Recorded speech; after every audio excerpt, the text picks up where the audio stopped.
টানা 6 ঘন্টা জার্নির পর গাড়ি এসে থামলো ক্যান্টনমেন্টের গেটে। গেটে একজন পুরুষ আর একজন মহিলা আর্মি বসে পাহারা দিচ্ছে। তাদের অনুমতি ছাড়া ভেতরে কেউ যাতায়াত করতে পারে না। আয়েশকে দেখে গেটে ডিউটিরত 2জন আর্মি সালাম দিল। আয়েশ গাড়ি থেকে আমাদের ব্যাগপত্র নামিয়ে নিল। গাড়ি থেকে আমাকে নামতে দেখে তারা দুজনেই আমার দিকে তাকিয়ে আছে। তারা এমন ভাবে তাকিয়ে আছে, মনে হচ্ছে তারা বুঝতে পারছে আমি আয়েশের ওয়াইফ, কিন্তু মুখ ফুটে বলতে পারছে না। আয়েশ তাদের মুখভঙ্গি দেখে বলল, আপনাদের ভাবি। তারা দুজনে অমায়িক হাসি দিয়ে আমাকে সালাম দিয়ে বলল, স্যার, খুব মানিয়েছে আপনাদের দুজনকে। আমি সালামের উত্তর দিয়ে আর কিছুই বললাম না, কেননা আমার কিছু বলতে ইচ্ছে করছে না। এই লোকটার বউ হিসাবে ভাবি ডাক আমার আরো বেশি জঘন্য লাগছে। আয়ের যেন এমন কথা শুনে খুশিতে গদগদ ভাব, মুখে অত্যন্ত মিষ্টি একটা হাসি নিয়ে বলল, থ্যাংক ইউ সো মাচ। আয়েশের সাথে ক্যান্টনমেন্টের ভেতরে গেলাম। ক্যান্টনমেন্টের এরিয়া এত বড় হতে পারে অনুমান ছিল না আমার। ভেতরে বিভিন্ন ফলের গাছ, পুকুর, ফুলের গাছ, অনেকগুলো বিল্ডিং, সব মিলিয়ে বিশাল এক এরিয়া। তবে আমার ভীষণ পছন্দ হয়েছে। আয়েশকে আমি বললাম, আমরা কি এখন থেকে এখানেই থাকবো? না, আমি বাসা নিয়েছি পাশেই, সেখানেই থাকবো। এখানে আমার কিছু জিনিস আছে, সেগুলো নিয়ে একেবারেই বের হব। এখানে তো আর থাকবো না, তাই জিনিসগুলো রেখে তো আর লাভ নেই। ও, তাহলে আমাকে একেবারে সেই বাসায় রেখে আপনার জিনিস নিয়ে যেতেন। তোমাকে রেখে আসলে গিয়ে যদি আর না পেতাম? কেন, আমি কি হারিয়ে যেতাম? তোমার দ্বারা সবই সম্ভব মেয়ে। মানে, আমাকে এক বিন্দু নিজের কাছ থেকে কাছছাড়া করছেন না? এভাবে জোর করে আমাকে কতদিন আটকে রাখবেন উনি? ভীষণ অবাক হচ্ছি ওনার ব্যবহারে। সারাক্ষণ চোখে চোখে রাখছেন আমাকে। ব্যাপারটা আরো বিরক্ত করছে আমাকে। ওনার কিছু জিনিসপত্র নিয়ে আবারও বেরিয়ে এলেন। ক্যান্টনমেন্ট থেকে মাত্র 5 মিনিটের দূরত্বে ওনার বাসা। একটা 5তলা বিল্ডিং এর সামনে এসে নামলাম। বিল্ডিং এর সামনে বিশাল বড় ঝাউ গাছ আছে 2টা। দেখে মনে হচ্ছে ভীষণ পুরনো। গেটের দারোয়ান গেট খুলতেই লিফটে উঠে 5তলায় উঠলাম। করিডোরের ডান পাশের ফ্ল্যাট হয়ে আয়েশ থাকে। দরজা খুলে ভেতরে প্রবেশ করে দেখি বিশাল বড় একটা খাট। ওনার বোধহয় বড় খাটই বেশি পছন্দ, কেননা ওনার বাড়িতে বড় খাট দেখেছি। মাথায় যন্ত্রণা ফেটে যাচ্ছে। আমার অন্য কোনো কিছু আর খেয়াল করলাম না, কিন্তু তার থেকে কোনো হেল্প নিব না বলে কষ্ট ভোগ করছি। তবুও তাকে বলছি না। আমাকে মাথায় হাত দিয়ে বসে থাকতে দেখে বলল, মাইগ্রেন আছে তোমার? প্রশ্নটা শুনে ভীষণ অবাক হলাম। সত্যি আছে। উনি কিভাবে জানলো? ওনার দিকে তাকিয়ে বললাম, বাট কিভাবে জানলে? আমার সামনে একটা মাইগ্রেনের ঔষধ এগিয়ে দিয়ে বলল, টাফলিনের থেকে এটা বেটার আছে। মাথা যন্ত্রণাও আমারও হয়, আর আমি জানি এটা অনেক ভয়াবহ পেইন হয়। বলেই আয়াস এক গ্লাস পানি এগিয়ে দিল আমার সামনে। মাথার যন্ত্রণা থেকে বাঁচতে পানির গ্লাসটা হাতে নিয়ে ওষুধটা খেয়ে নিলাম। তারপরই আয়াস এক গ্লাস শরবত দিয়ে বলল, এটা খেয়ে নাও, ভালো লাগবে। শরীর এতটাই খারাপ লাগছে, আয়াসের এই সাহায্যটা না নিয়ে উপায় নেই আমার। শরবত আর ঔষধটা খেয়ে বিছানায় শুয়ে চোখ বুজে রইলাম, আর সাথে সাথে ঘুমিয়ে গেলাম। আয়েশও আমার মাথার সামনে একটা স্ট্যান্ড ফ্যান চালিয়ে দিল। ঠান্ডা বাতাসে ঘুম যেন জড়সড় হয়ে গেল। যখন ঘুম ভেঙেছে সন্ধ্যা পেরিয়ে রাত। লম্বা ঘুম দিয়ে উঠে দেখি রুমে লাইট জ্বলছে। আয়েশ রুমে নেই, ফ্লোরে সুটকেসটা পড়ে আছে। সাথে সাথে মনে পড়লো আমার ফোনের কথা। আয়েশ আশেপাশে নেই, এই সুযোগে অভিকে ফোন করা যাবে। ফ্লোর থেকে সুটকেসটা খুলে সব কাপড় চোপড় বের করলাম। ফোনটা যেখানে রেখেছিলাম সেখানে নেই। মনের মাঝে অজানা ভয় আর অশান্তি দানা বেঁধেছে। মনে হচ্ছে অনেক মূল্যবান কিছু খুঁজে পাচ্ছি না। সমস্ত কাপড় ফ্লোরে ছড়িয়ে ছিটিয়ে ফেলেও ফোনটা মিলল না। মাথায় হাত দিয়ে বসে ভাবছি অন্য কোথাও রেখেছিলাম কিনা, কিন্তু তো এখানেই রেখেছিলাম। এমন সময় আয়েশের পুরুষালী কণ্ঠ আমাকে ডেকে উঠল, কি খুঁজছো মুগ্ধতা? আমি যেন বৈশাখের কাল বৈশাখী ঝড়ের গতিতে পেছনে তাকালাম। আয়েশ বেলকনিতে দাঁড়িয়ে টাওয়াল দিয়ে চুল মুছছে। আয়েশের ডাকে হৃৎপিণ্ড ভয়ে কেঁপে উঠল। এক অজানা জড়তা দানা বাঁধল আমার ভেতরে। কিন্তু কেন? কিসের এই জড়তা? কেন আয়েশকে ভয় পাচ্ছি আমি? আমি তো আয়েশকে আমার প্রতি কোনো অধিকার ফলাতে দিব না। আমি তো তাকে ডিরেক্ট বলে দিয়েছি তাকে আমি ঘৃণা করি। তবুও কেন এমন মনে হচ্ছে আমার? সে আমার স্বামী, তার সামনে প্রেমিকের নাম উচ্চারণ করা যাবে না। হঠাৎ করে এই অদ্ভুত ফিলিংসটা কেন জন্ম নিল আমার ভেতরে? আমি এক্ষুনি আয়েশকে বলবো, আমার ফোনটা খুঁজছি, আমি অভির সাথে কথা বলতে চাই, প্লিজ লিভ মি। কিন্তু কিছুতেই আমি পারলাম না আয়াসকে এমন কথাটা বলতে। আমার ভেতরের অজানা কোনো অনুভূতি আমাকে আটকে দিল। আমাকে চুপ থাকতে দেখে আয়াস আবারও বলল, মুগ্ধতা, কি খুঁজছো তুমি? আয়াসের এমন প্রশ্ন শুনে কিছুটা ঘাবড়ে গিয়ে বললাম, ইয়ে মানে না, কিছু না তো। আয়াস মাথা থেকে টাওয়ালটা নামিয়ে হাতে ধরে আমার দিকে প্রখর দৃষ্টি নিক্ষেপ করে বলল, মিথ্যা বলছো কেন মুগ্ধতা? বলেই আমার কাছে এসে সামনে ছোট চুলের পানিগুলো ঝাড়তে ঝাড়তে ঝাঁকালো। সাথে সাথে 2 ফোঁটা পানি আমার নাকে এসে পড়ল। আমি আয়েশের মুখের দিকে তাকিয়ে দেখলাম আয়েশ সম্পূর্ণ শিওর হয়েই বলছে আমি মিথ্যা বলছি। কিন্তু কিভাবে বুঝে গেল আমি মিথ্যা বলছি? কিন্তু অবাক হওয়ার বাহান করে বলল, মিথ্যা বলবো কেন? ফোন খুঁজছো তাই না? সাথে সাথে বুকের মধ্যে বাড়ি মেরে উঠল। আয়েশ এটা বুঝে গেল কিভাবে? কিছুটা ভয়ও পেলাম আমি। আমি যে ফোন লুকিয়ে রেখেছিলাম বুঝলো কিভাবে আয়াস? টেনশনে জিভ দিয়ে ঠোঁট বেজাচ্ছি। ফোনটা কি তাহলে আয়েশের হাতে? আয়েশ কি ফোনের ভেতরে থাকা সব দেখে ফেললো? দেখলে দেখুক, আমার কি? সে তো জানেই আমার রিলেশন আছে। তবুও নমনীয় ভাবেই বললাম, না মানে এখানে রেখেছিলাম, খুঁজে পাচ্ছি না। ওটা গাজীপুরেই দাফন কাফন হয়ে রেখে এসেছি। মাথার চক্রাকারে ঘুরতে শুরু করলো আমার। ওই ফোনের মাঝেই আমার আর হবির হাজারো স্মৃতি রয়েছে, আমাদের হাজারো ছবি, হাজারো গল্প। ফোনটা না থাকা মানেই আমাদের দুজনের সব স্মৃতি চিহ্ন মুছে যাওয়া। আমার করা মেসেজের উত্তরে অভি কি দিয়েছিল ফোন ছাড়া আমার তো আর জানা হবে না। মানুষটার প্রতি ঘৃণা আরো তীব্র হলো, আরো প্রখর হলো। আমার সব আনন্দের সামনে কাটার মতো এই মানুষটা দাঁড়াচ্ছে। নিমিষেই চোখে পানি চলে এলো। তীব্র ঘৃণা নিয়ে বললাম, কেন করেছেন এমন? আপনি জানেন ওই ফোনের মধ্যে আমার কত স্মৃতি আছে? একটা পার্সোনাল ফোনে মানুষের কত কিছু থাকে। তুমি আমার ওয়াইফ, তুমি কোনো পাপ করলে সেটার দায়ভার আমার উপরেই পড়বে। আমি চাই না তুমি কোনো অপবিত্র কাজ করে আমাদের পবিত্র সম্পর্কটা নষ্ট করো। ফোনটা লুকিয়ে রেখে নিজের সো কল্ড বয়ফ্রেন্ডের সাথে যোগাযোগ করবে, সেটা আমি কিছুতেই মেনে নিব না। কেন নিবেন না মেনে? বিকজ নাথিং বাট তোমার রাগ হচ্ছে, তোমার হোক। ঘৃণা হচ্ছে আমার প্রতি, হোক, তাতে সমস্যা নেই। আমার ফোনটা তুমি ইউজ করতে পারো, কোনো প্রবলেম নেই। ভীষণ মন খারাপ করে আবারও বিছানায় শুয়ে পড়লাম। বিষাক্ত অনুভূতিরা ঘিরে ধরেছে আমাকে। ভীষণ যন্ত্রণায় জ্বলে যাচ্ছে বুক। মন পোড়া আর্তনাদ কাউকে বোঝাতে পারছি না।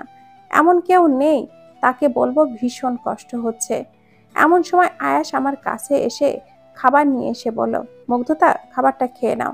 তোমার ফেভারিট ছোলার ডাল আর গরুর মাংস ভুনা। না খেয়ে থাকলে যুদ্ধ করবে কিভাবে? নিজে না খেয়ে অন্যের উপরে প্রতিশোধ নেওয়া যায় না। এটা কিন্তু এক প্রকার বোকামি। আমি খাবো না, ক্ষুধা নেই আমার। আচ্ছা, খাবে না? তুমি যে আমার একদিনেই এতটা ভালোবাসবে আমি আসলে বুঝতেই পারিনি। How lucky I am. মানুষ যাকে ভালোবাসে তার উপরেই অভিমান করে না খেয়ে থাকে, এটা যুগে যুগে প্রমাণিত। আপনাকে আমি ভালোবাসি না, ক্লিয়ার? তাহলে আমাকে এত ইম্পর্টেন্ট দিয়ে না খেয়ে থাকার মানেটা কি? এটাই কি ধরে নিব ভালোবাসা? No, never. কিসের ভালোবাসা? তাহলে খাচ্ছ না যে?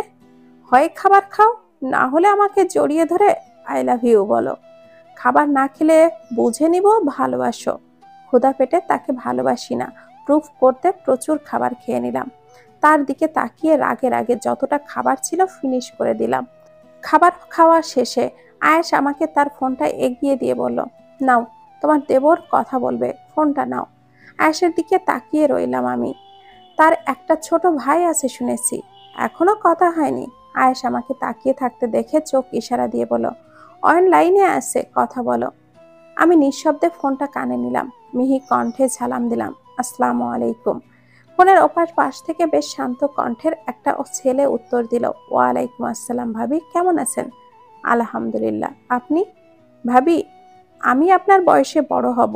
আমি অনার্স 3rd ইয়ারে পড়ি। তবে আমাকে প্লিজ আপনি করে বলবেন না, আমাকে তুমি করেই বলবেন, অনুরোধ রইল। বাট আমার থেকে 3 ইয়ারের সিনিয়র তুমি বলতে কেমন জানি বাজছে। ভাবি, বড়দের যে তুমি বলা যায় না, ব্যাপারটা এমন না কিন্তু। আমি আপনার ভাইয়ের মতো, তাই আপনজন মনে করেই তুমি বলেই ডাকবেন। আচ্ছা, ঠিক আছে। আপনাদের বিয়েতে আমি থাকতে পারিনি, খুব খারাপ লাগছে। কলেজের পিকনিক ছিল সাজেকে, অনেক দিন প্ল্যান, তাই যেতেই হয়েছিল। মা বলেছিল তুমি পিকনিকে গিয়েছো, রাতে খেয়েছেন? হ্যাঁ খেয়েছি। তুমি খেয়েছো? হ্যাঁ খেয়েছি। এমন সময় আয়াস ফোনটা মিউট করে বলল, অয়নকে বলো যে পাশে বাবা মা থাকলে তাদের কাছে দাও। আমার সাথে ফাইট করো ব্যাপার না, বাট মা বাবার সাথে ভালো ব্যবহার করো, তারা ভীষণ খুশি হবে। আর আমার মা বাবা বাবা খুশি হলেই আমি খুশি। তুমি জাস্ট তাদের সাথে একটু ভালো ব্যবহার করবে, এছাড়া আর কিছুই চাই না আমি। আয়েশের কথা শুনে রাগে চোখটা পাকিয়ে আয়েশের দিকে তাকালাম আমি। মানে কি? আমাকে এতটাই স্টুপিড ভাবে যে আমি তার বাবা মায়ের সাথে খারাপ ব্যবহার করব? দাঁত কিড়মিড়িয়ে আয়েশকে বললাম, সেটা আপনাকে শিখিয়ে না দিলেও চলবে, ওকে? আমি এমনিতেও এখন অয়নকে বলতাম মায়ের কাছে ফোনটা দিতে। আমার কথা শুনে আয়েশের টেনশনে থাকা মুখটা সাথে সাথে স্নিগ্ধ হয়ে গেল। আনন্দে চিকচিক করছে মুখের অদল। আয়েশের মুখে দেখে মনে হচ্ছে এই মুহূর্তে তাকে পৃথিবীর সর্বোত্তম নিউজটা দেওয়া হয়েছে। ফোনটা এবার আনমিউট করে অয়নকে বললাম, মা কি পাশে আছেন অয়ন? জি ভাবি, কথা বলবেন? হ্যাঁ বলবো, তবে তোমাকেও আমাকে আর আপনি আপনি করা চলবে না, আমাকে তুমি করেই বলবে। কি বলবে তো? হুম হুম বলে কাজ হবে না। আমি শুনেছি তুমি অনেক লাজুক প্রকৃতির একটা ছেলে, কথা একেবারেই কম বলো। অয়ন মৃদু হেসে মায়ের কাছে ফোনটা দিয়ে দিল। ফোনের ওপার পাশ থেকে মা বললেন, মুগ্ধতা মা, কেমন আছো? জি মা, ভালো আছি। আপনি কেমন আছেন? ভালো আছি মা। মুগ্ধতা, বলছি তুমি কখনো মন খারাপ করো না। আমি বুঝতে পারছি তোমার মন খারাপ। আমার আয়াস অত্যন্ত ভালো ছেলে, কখনো তোমার কোনো কষ্ট হতে দিবে না, দেখে নিও। অন্য ছেলেদের মতো তোমার উপরে জোরও খাটাবে না, তোমাকে ভালো রাখার সব চেষ্টা করে নিবে ও, দেখে নিও তুমি। আস্তে আস্তে তুমি নিজেই বুঝতে পারবে। শুধু এটুকু বলবো, আমার ছেলেকে ছেড়ে চলে যেও না, তাহলে আমার ছেলেটা কি করবে তার কোনো ঠিক নেই।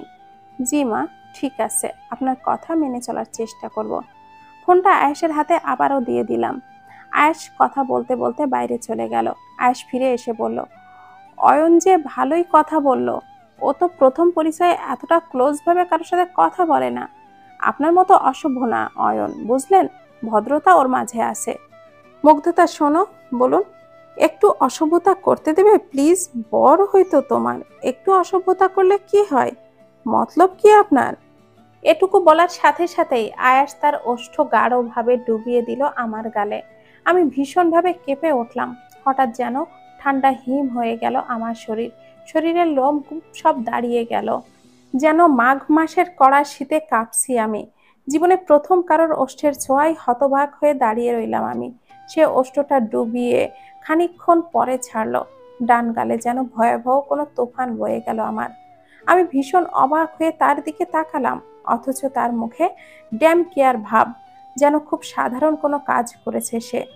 তাকে দেখে একটুও মনে হচ্ছে না ভয়ঙ্কর রকমের কোনো কাজ সে করেছে। এই কাজের জন্য একটুও অনুতাপও নয় ভেতরে। তার স্পর্শ একটুও ভালো লাগলো না আমার।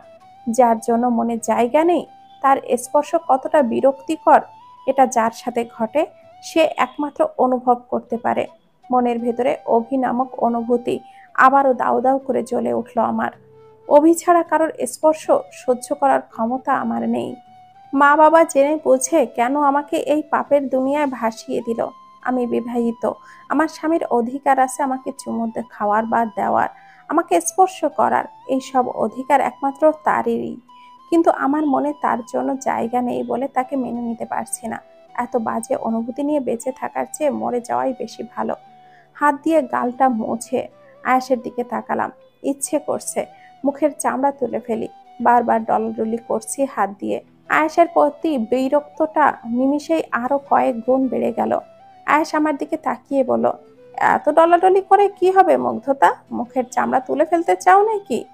কিছুদিন পরে তো চুমু দিতে দিতে আমাকেই আহত করে ফেলবে। রাগে দুঃখে অপমানে লজ্জায় আমি কোনো কথা বলতে পারলাম না, শুধু বিরক্ত নিয়ে তাকিয়ে রইলাম আয়েশের দিকে। আয়েশ আমার মোডের ভাব বুঝে বলল, আমার বউ কোনো পাপ করুক, আমি সেটা চাই না। এখনো অসভ্যতা আমি করিনি, হুদাই অসভ্য বলে তোমারই পাপ হবে বউ। তোমাকে গুনাহা থেকে বাঁচাতে অসভ্যতা আমি করলাম কিছুটা। এখন থেকে সারাদিন অসভ্যতার মন্ত্র পড়বে ওকে। এবার গুড নাইট। আয়াস ঘুমিয়ে পড়ল। আমিও নিশ্চুপ হয়ে আয়াসের পাশে গিয়ে শুয়ে পড়লাম, কিন্তু ঘুম হলো না। দু চোখ দিয়ে অঝরে পানি পড়ছে। ইচ্ছা করছে এক ছুটে অভির কাছে চলে যায়। কতকাল যেন অভির সাথে কথা হয় না আমার। অভিকে দেখার জন্য ছটফট করছে মন। কথা বলা বা দেখার কোনো সুযোগ নেই। কেটে গিয়েছে 2 দিন আয়াসের করা অনাকাঙ্ক্ষিত ঘটনার জন্য টোটাল একটা কথাও আয়াসের সাথে বলি না। আয়াস নিজের মতো বক বক করে, কিন্তু আমি কোনো কথা বলি না। মনে চাইলে খাবার খাচ্ছি, না চাইলে খাচ্ছি না, তবে কথা বলছি না। 2 দিন পরে সকালে দেখি আয়াস তার ইউনিফর্ম পরে কিছু খুঁজছে। আয়াসকে ভীষণ সুন্দর দেখাচ্ছে ইউনিফর্মে। এমনিতেই আয়াস দেখতে ভীষণ হ্যান্ডসাম। আর্মি পার্সনরা বরাবর দেখতে বেশ হ্যান্ডসাম হয়। সারা বছর ব্যায়ামে এমনিতেই বডির ফিটনেস ভালো হয়ে যায়। আয়াস হন্য হয়ে খুঁজে যাচ্ছে কিছু। বুঝতে পারছি ইম্পর্টেন্ট কিছু খুঁজছে আয়াস। আলমারি তন্ন তন্ন করে ফেলছে খুঁজতে খুঁজতে। বাবা হলে এত সময় মায়ের সাথে চিল্লোসোচিল্লি শুরু করত যে একটা জিনিসও গুছিয়ে রাখতে পারো না। মানুষের বাড়িতে কিছু চাইলেই সাথে সাথে পাওয়া যায়, কিন্তু আমাদের বাড়িতে পাওয়া যায় না। বাবা সব ছোড়াছুড়ি শুরু করত। মা দ্রুত গিয়ে সাহায্য করত। মায়ের কথাটা ভেবে আমিও আয়াসকে হেল্প করতে গেলাম। কাছে গিয়ে বললাম, কিছু খুঁজছেন? আয়াস আমার দিকে না তাকিয়েই বলল, অফিসের একটা ফাইল পাচ্ছি না, খুব প্রয়োজন। আমি আলমারিতে উকি মেরাই দেখি হলুদ কালারের একটা ফাইল পড়ে আছে। ফাইলটা হাতে নিয়ে আয়াসের সামনে ধরে বললাম, এটা? আয়াস ফাইলটা হাতে নিয়ে বলল, হ্যাঁ এটা। সামনেই তো ছিল, খুঁজে পেলেন না যে? আমি তো এখানেই খুঁজলাম, পেলাম না। মন কোথায় ছিল? তুমি কথা না বললে আমার সব এলোমেলো লাগে, মুগ্ধতা। আরেকটু হলে হয়তো নিজেকেই হারিয়ে ফেলতাম কোথায় জানি না। খেয়ে যাবেন না? আধা ঘন্টা আগে বললে খেতাম। এখন লেট হয়ে গিয়েছে, খাওয়ার সময় নেই। কাল রাতে ও খাননি, 2 দিন কি রোজা রেখেছেন? আয়াস মৃদু হেসে দিল। আমি দেখি আয়াস রোজ সকালে 1 গ্লাস দুধ খেয়ে বের হয়। আয়াস আজ 2 দিন দেখছি খাচ্ছে না। আমাকে বলেছিল সে রোজ সকালে দুধ বা জুস কিছু একটা খায়। আয়াসকে বললাম, জাস্ট 1 মিনিট। 1 গ্লাস দুধ এনে আয়াসের সামনে ধরে বললাম, এটা খেয়ে বেরোন। আয়াস আমার হাত সহ দুধের গ্লাস ধরে মুখে দিয়ে চুমুক দিল। তার হয়তো আমার হাতেই খেতে ইচ্ছা করছিল। বেরোনোর সময় বলল, ভালোভাবে দরজা লাগাবে। দুপুরে বুয়া এসে রান্না করে দিয়ে যাবে, খেয়ে নিও। আলমারির চাবি রাখো, টাকা আছে, যা লাগে ইচ্ছামতো খরচ করো। তবে একা একা বাইরে যেও না প্লিজ। যদি তুমি হারিয়ে যাও আমিও হারিয়ে যাব। আয়াস বেরিয়ে গেল। আমি ওর যাওয়া তাকিয়ে দেখছি। কিছুক্ষণ পরে নিচে এলাম অভিকে ফোন করতে। এটাই সুযোগ অভিকে কল করার। নিমিষেই মন ভালো হয়ে গেল আমার। হঠাৎ মনের মাঝে সুখ পাখি ডেকে উঠল। আনন্দে ছুটতে ছুটতে নিচে গেলাম আমি। বাসার সামনে দাঁড়িয়ে থাকা লম্বা কৃষ্ণচূড়া গাছটা ফুলে ফুলে লাল হয়ে আছে। গাছে 2-1টা সবুজ পাতার ফাঁকে ফাঁকে যেন রক্তবর্ণের লাল সৌন্দর্যর সমাহার। ফাল্গুনকে বরণ করতেই কৃষ্ণচূড়ার এরূপ সাজ। বাসা থেকে নিচে এসে যেন অপরূপ সৌন্দর্যর রাজ্য দেখতে পেলাম। আর একটু দূরে চোখ যেতেই চোখ পড়ল সারি সারি অসংখ্য কৃষ্ণচূড়া গাছের দিকে। রাস্তার 2 পাশে সারি সারি গাছগুলো লাল ফুলে ছেয়ে আছে।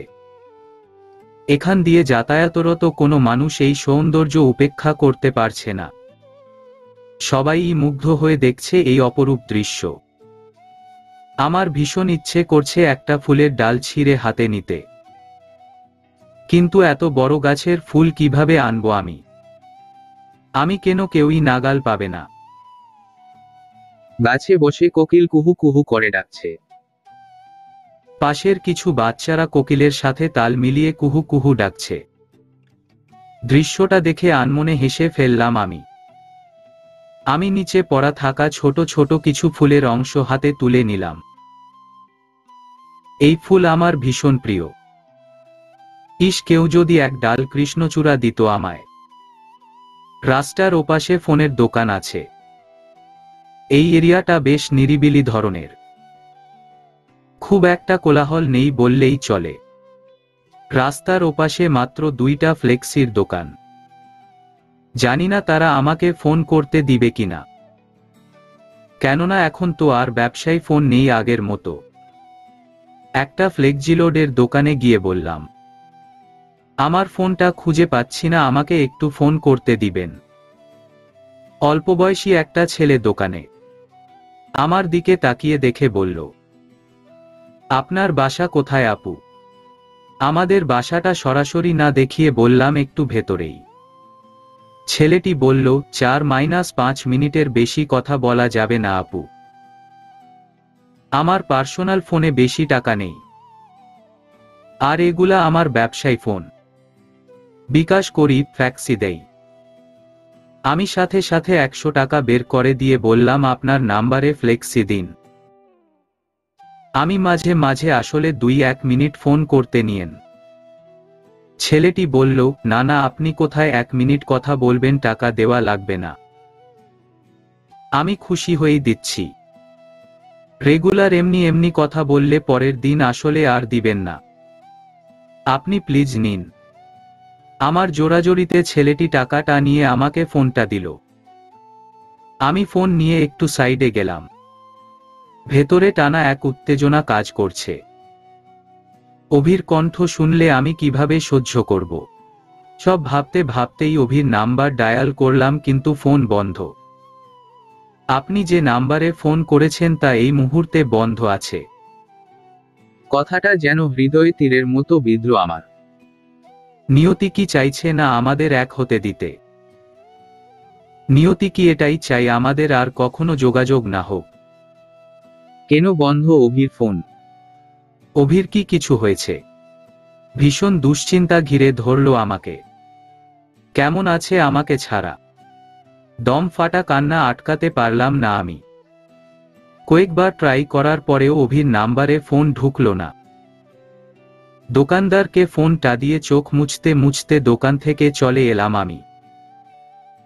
2 মাস আগের কথা, আমার ফোন হঠাৎ নষ্ট হওয়ায় একদিন যোগাযোগ করতে পেরেছিলাম না অভির সাথে। একদিন পরে অভিকে আরোহীর নাম্বার থেকে ফোন দিতেই অভি পাগলের মতো বলেছিল, মুগ্ধ কোথায় তুমি? কোথায় হারিয়ে গিয়েছো তুমি? কথা বলছো না কেন মুগ্ধ? জানো কত হাজার বার ফোন দিয়েছি আমি, পাগলের মতো ফোন দিয়েছি, মেসেজ করেছি, কিন্তু কোনো রেসপন্স পাইনি আমি। কি হয়েছে মুগ্ধ, আমায় বলো প্লিজ। নিজেকে কন্ট্রোল করতে না পেরে বেসামাল ভাবে কেঁদে দিয়েছিলাম আমি। কাঁদতে কাঁদতে কোনো কথা বলতে পেরেছিলাম না আমি। আমার কান্না থামাতে বারবার অভি বলছিল, প্লিজ মুগ্ধ কেঁদো না, তোমার কান্না আমি সহ্য করতে পারি না। আর এটা কার ফোন? তোমার ফোন কোথায়? আমার সাথে আজই দেখা করো। সেদিন মজা করে বলেছিলাম, অভির মন বুঝেছিলাম, আমার প্রতি অভির ভালোবাসা কতটা গভীর সেটাই দেখছিলাম। আমাদের আর দেখা হবে না অভি। কিন্তু কেন মুগ্ধ? অভি সবকিছু এলোমেলো হয়ে গিয়েছে, বদলে গিয়েছে সবকিছু, আলাদা হয়ে গিয়েছি আমরা। প্লিজ মুগ্ধ, আমায় খুলে বলো। আমার বিয়ে হয়ে গিয়েছে অভি। কথাটা বলেই আবারও বেসামাল ভাবে কেঁদে দিলাম আমি। বিয়ে মানে? আর তুমি বিয়ে মেনে নিলে? আমি ছাড়া অন্য কাউকে কবুল বললে? পরিস্থিতি আমাকে বাধ্য করেছিল। আমি নিরুপায় ছিলাম অভি। তুমি আমার মানে শুধুই আমার মুগ্ধ। এসব বিয়ে আমি মানি না মুগ্ধ। আমি ছাড়া পৃথিবীর কারো পাশে তোমাকে আমি মেনে নিতে পারবো না। তুমি কোথায় আছো মুগ্ধ, আমাকে বলো। তুমি আমার সাথে চলে আসবে, আজ মানে এক্ষুনি। কি ভাবছো মুগ্ধ? জাস্ট চলে এসো। চুপ করে আছো কেন? আমি যেতে পারবো না অভি। কেন মুগ্ধ? আমি গেলে বাবা আর মা দুজনেই সুই তারা চিহ্ন সাইড করবেন লজ্জা আর অপমানে। কারো বিবাহিত মেয়ে স্বামীর সংসার ছেড়ে পালিয়ে গেলে সেই মা বাবা কি কারো সামনে মুখ দেখাতে পারে? সমাজের মানুষ ছিছি করবে। আমাকে বলবে চরিত্রহীনা, কলঙ্কিনী, দুশ্চরিত্রা। আমি স্বামীর ঘর ছেড়ে পালিয়েছি। মা বাবার উপর যতই অভিমান করি, আমি আমার জীবনে মা আর বাবাকে সব থেকে বেশি ভালোবাসি অভি। আমার নিজের শান্তির জন্য পালিয়ে গেলে তারা মা তারা চিহ্নরা গেলে এ আমি সহ্য করতে পারবো না। কি অপরাধ আমার মুগ্ধ? তোমাকে পাগলের মতো ভালোবাসা, নাকি তোমাকে নিয়ে একটা জীবন বেঁচে থাকার স্বপ্ন দেখা? তোমার মা বাবা কেন এমন করলো মুগ্ধ? আমার পারিবারিক কলহে কবে আমার ফ্যামিলি থেকে কাকে তারা চিহ্ন ন করেছিল, সেই দোষ কেন আমার উপর চাপিয়ে আমার থেকে তোমাকে আলাদা করলো মুগ্ধ? এই দোষ কি আমার ছিল? আমি জানি অভি, এখানে তোমার কোনো দোষ নেই। দোষ নেই তাহলে কেন ছেড়ে গেলে আমাকে? আমি তোমাকে জোর করব না মুগ্ধ। হয় তুমি চলে আসবে, না হলে আমি মরে গিয়ে প্রমাণ করে দিব আমার ভালোবাসা ভুল ছিল না।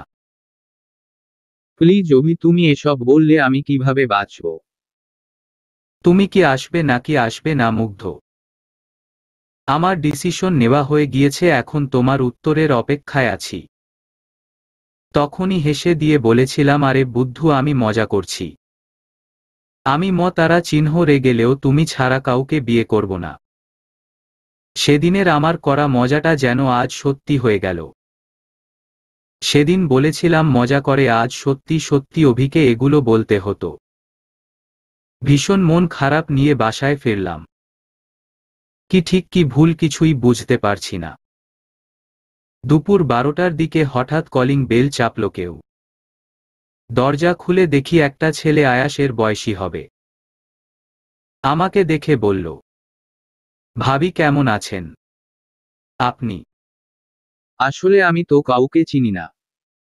আয়াস স্যার আমাকে পাঠিয়েছেন ভাবি। ও আচ্ছা, স্যার একটু অসুস্থ হয়ে পড়েছেন। হঠাৎ স্যার এর শ্বাসকষ্ট বেড়েছিল। ডাক্তার এসে দেখে ও গিয়েছিল। স্যারের প্রেশার পুরোপুরি লো। আসলে স্যার অনেক পরিশ্রম করেন। আমাকে পাঠিয়েছেন একটা হলুদ কালারের ফাইল, নাকি ফেলে গিয়েছেন ওটা নিতে। উনি অসুস্থ, তেমন কিছু হয়নি, আপনি চিন্তা করবেন না। আপনি খুব লাকি ভাবি, স্যারের মতো একজন মানুষ পেয়েছেন। কেন জানেন ভাবি, স্যার এত বড় একজন অফিসার, কিন্তু আমাদের সাথে আপন ভাইয়ের মতো মিশেন। তাকে দেখে মনেই হয় না আমাদের থেকে অত বড় পোস্টে চাকরি করেন। আমাদের সারিকা ম্যাম স্যারের এই গুণের জন্য স্যারকে খুব পছন্দ করতেন। তবে স্যার কখনো পাত্তা দেননি। স্যার আপনাকে পছন্দ করতেন? স্যারকে বলবেন রাত জেগে কাজ না করতে। স্যার অনেক দায়িত্বশীল। মনে হয় একভাবে কাজ করছে, খাওয়া দাওয়া নেই, তাই শরীর ফুরবল। ছেলেটার কথা শুনে ভেতরে কেমন খারাপ লেগে উঠল। কেমন যেন তার অসুস্থতার জন্য নিজেকে দায়ী মনে হচ্ছে। কেন জানি না, মনে হচ্ছে আমার জন্য না খেয়ে সে অসুস্থ হয়ে পড়েছে। ছেলেটিকে বললাম, ভেতরে আসুন, বসুন, আমি ফাইল দিচ্ছি। না ভাবি, স্যার বাসায় নেই, আমি যেতে পারবো না। সমস্যা নেই, আসুন। না ভাবি, ঠিক আছে। আমি আসছি, আমার একটু লেট হবে। জি ভাবি, আপনি নিয়ে আসুন, আমি অপেক্ষা করছি। বুয়ার রান্না শেষ হয়েছে কিছুক্ষণ আগেই। আমি টিফিন বক্সে খাবার ভরে একটা শপিং ব্যাগে রাখলাম। শাড়িটা চেঞ্জ করে আরেকটা শাড়ি পরলাম। আয়াসের অফিসে অনেক মানুষ আছে। আমাদের মাঝে যা সমস্যা হোক, বাইরের মানুষকে বুঝতে দিয়ে আয়াসকে ছোট করা যাবে না। একটা লাল শাড়ি পরে ম্যাচিং গহনা পরলাম। শাড়ি অনেকবার খুললাম আর পরলাম, তবুও ঠিকভাবে পরতে পারছি না। আবার ওদিকে দেরি হয়ে যাচ্ছে। এলোমেলো শাড়ির কুচি নিয়েই খাবারের বক্স হাতে নিয়ে রওনা হলাম। আমাকে দেখে বাইরে দাঁড়িয়ে থাকা ছেলেটি বলল, আপনি যাবেন ভাবি? হ্যাঁ। চলুন তাহলে। আপনার হাতের খাবার খেলে স্যার সুস্থ হয়ে যাবেন। আপনাদের বিয়ের আগে অনেকবারই স্যার আপনাকে নিয়ে কথা বলেছে, আর আজ সকাল থেকে অনেকবারই বলেছে আপনার কথা। তার মানে উনি আমার সামনে নয়, আমার আড়ালেও আমার কথা ভাবেন। যতটা খারাপ ভেবেছিলাম ততটাও খারাপ নন উনি।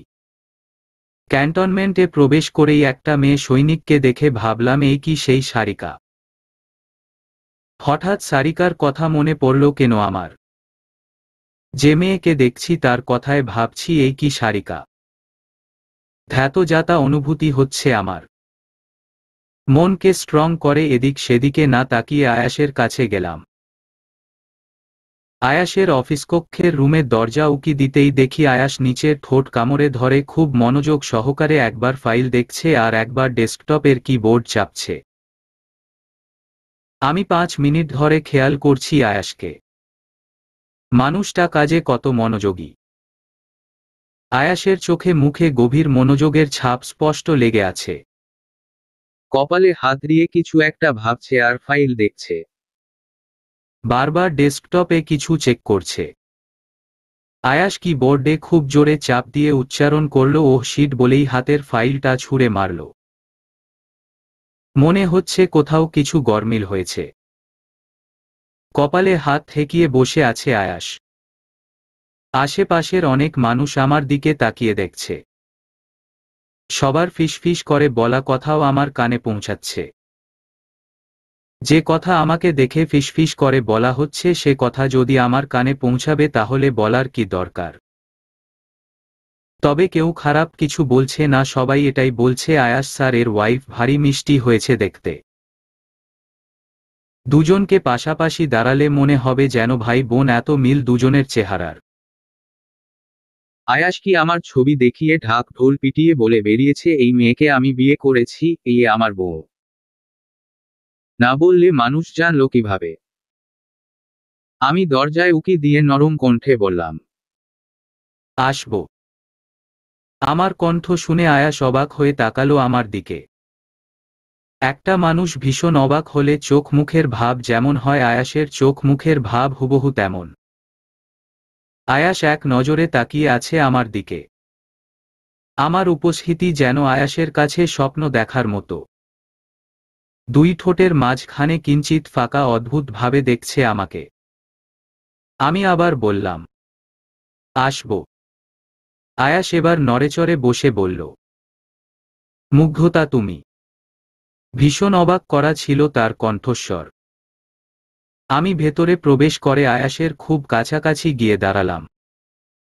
এতক্ষণ মন ভীষণ ছটফট করছিল তাকে দেখার জন্য। মনে হচ্ছিল সে কি খুব অসুস্থ। তার হাতের দিকে তাকিয়ে দেখি ডান হাতে সাদা ব্যান্ডেজের কাপড় দিয়ে ব্যান্ডের করে রাখা। সকালে তো বাসা থেকে ভালোভাবেই বের হয়েছিল, তাহলে এখন কি হলো? আয়াসের দিকে তাকিয়ে কিছু না ভেবেই আয়াসের কপালে হাত রাখলাম। তাকে ছোঁয়ার ইচ্ছা ছিল না, তবুও ছুঁয়ে দেখলাম। এসবই কেন জানি অনিচ্ছায় করলাম, আবার না করলেও মনের মাঝে অশান্তি হচ্ছে। জানি না কেন ওর ক্লান্ত মুখের দিকে তাকিয়ে মনে হলো ওর কপালে রাত রেখে দেখি ওর কি জ্বর এসছে কিনা, ওর কি শরীর অনেক খারাপ কিনা। আমি আয়াসের কপালে হাত রাখতেই আয়াস যেন শিউরে উঠল। আয়াসের শরীরে যেন অবশ হওয়ার উপক্রম।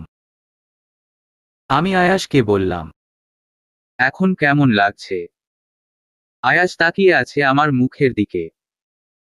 অন্য মনস্ক ভাবে বলল, আগে কেমন ছিলাম জানি না মুগ্ধতা, তবে এখন মনে হচ্ছে পৃথিবীর সবথেকে সুখী মানুষটা আমি, সবথেকে সুস্থ মানুষ আমি। আয়াসের চোখের গভীর চাহনি দেখে দ্রুত হাত সরিয়ে নিলাম আমি। কি ভাবছে আয়াস কি জানি। হুট করেই তার কপালে হাত ছুঁয়ে যেন লজ্জা পেলাম। নিজের ভেতরে জোরতা এসে ভর করেছে। আয়াস এবার ব্যস্ত হয়ে বলল, ঘেমে কি অবস্থা হয়েছে তোমার? রোদের মধ্য দিয়ে এসেছো নিশ্চয়ই, ছাতা ছিল বাসায় নিয়ে আসলে না কেন? গরম লেগে যদি জ্বর হয় তোমার? বসো, তুমি রেস্ট নাও। পাশের থেকে আরেকটা কালো গদির চেয়ার টেনে আমাকে নিজেই ধরে বসিয়ে দিয়ে আয়াস পকেট থেকে রুমাল বের করে আমার কপালের ঘাম মুছে দিল।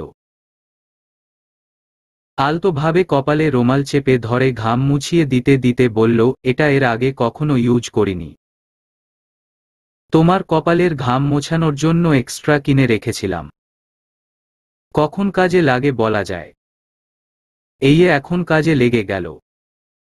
আয়াসের কথার মাঝে ভীষণ ব্যস্ততা আর হ্যাপিনেস। একটা মানুষ ভীষণ খুশি হলে কথা বলতে গিয়ে যেমন একটার মাঝে আরেকটা বলতেই থাকে, আয়াসও হুবহু তাই করছে। ভীষণ আনন্দে ভীষণ এক্সাইটেড ভাবে কথা বলছে। আমি আয়াসকে বললাম, আপনি অসুস্থ শুনে রোদ নাকি বৃষ্টি খেয়াল ছিল না? অসুস্থ হয়েও এত কাজ করার কি প্রয়োজন? কাজ করাটাই তো আমার ডিউটি। কাজ না করলে কিভাবে হবে মুগ্ধতা? তবে আজ পর্যন্ত কেউ বলেনি এত কাজ করার কি প্রয়োজন। একদিন কাজ একটু কম করলে খুব ক্ষতি হয়ে যাবে না? রেস্ট নিবেন আজ আপনি। এর আগে কেউ কখনো বলেনি আজ একটু কম কাজ করলে খুব ক্ষতি হয়ে যাবে না। আজ রেস্ট নাও। কেউ বলেনি তো কি হয়েছে? ডাক্তার কি বলল?